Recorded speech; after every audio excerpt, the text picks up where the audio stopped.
We'll get into it. Radio talk show host Andy Dean, a former contestant on Trump's reality show and the former president of Trump Productions, is with me. Pastor Darrell Scott, who supports Donald Trump. Katie Packer, who is deputy campaign manager for Mitt Romney's presidential campaign. Full disclosure, Katie's firm works for the Rubio campaign, though she's not associated with that account. And Michael D'Antonio, who wrote the Trump biography just out, Never Enough: Donald Trump and the Pursuit of Success. So welcome to all of you. And if I may, first, just out of the gate, we're going to do a little round robin. Michael, I want to begin with you here on just, 20 seconds or less, reaction to Trump's, what do you want to call it? Tour de force, tirade? Well, Michael, go. This is why Donald's in a lot of psychology texts as an example of a personality disorder. This fellow is all id all the time, and he wants attention, and he got it. Andy? Well, Michael wrote a hit-piece book on Donald. Donald sat with Michael for 2 interviews, and then when he realized that Michael doesn't have the intellectual horsepower get your facts straight. I sat with him for 5 interviews. Your book was a disaster. If you want to distort Mike, relax. things, your book was a failure. Amazon, look at the ranking, 29,500 on Amazon. Just as bad as he is. Gentlemen. Michael, calm down. No, I'm not going to let you lie. No, it was more than 2 interviews. How many hours were you? The book was a disaster.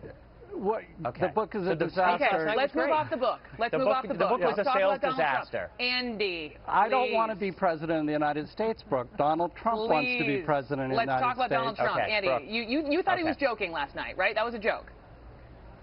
Me? I thought the speech was brilliant. I thought he communicated. So you only played certain clips of the speech, but you didn't play the part of the speech where he talked about destroying ISIS and the oil fields. Oh, we're getting to that. Promise. Okay, well then let's get to that. Okay, great. Well, I'll get us there. Okay, but first I just want to hear your quick reaction, and I appreciate that. I thought it was a great speech. I thought it was dynamic without notes. I thought it was off the cuff. We want somebody who speaks their mind, and Trump did it. I thought it was great. I appreciate that. Thank you. Pastor Scott, to you. Okay. Pastor? Well, I'm in agreement. I'm in agreement as well. I thought he spoke from his heart, and I thought he made some very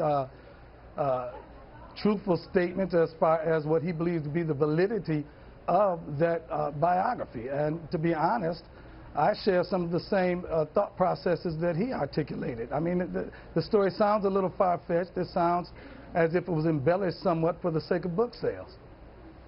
Katie?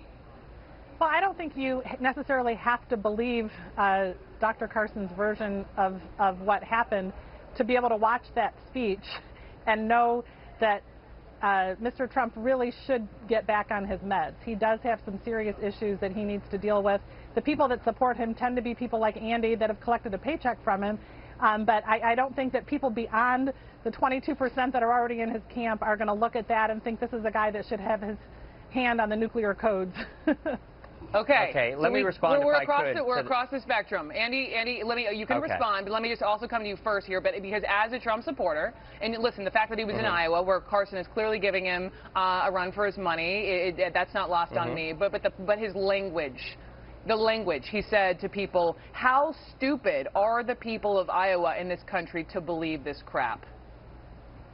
See, I think that Trump is being very frank with the people and treating the American people as if they're smart by saying, are we going to fall for this story? I mean, Ben Carson admitted in his book to hitting his mom over the head with a hammer. That is bizarre behavior. That isn't like teenage hijinks. Teenage hijinks is like stealing a candy bar from a gas station.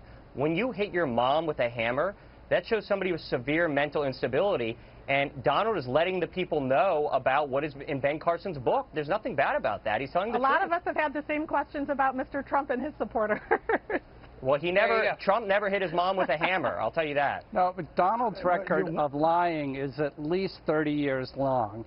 He's lied about so many aspects of his own biography that it's almost impossible to recount them. But what I do believe is when he told me that he's the same person he was when he was 6 years old, he was telling the truth.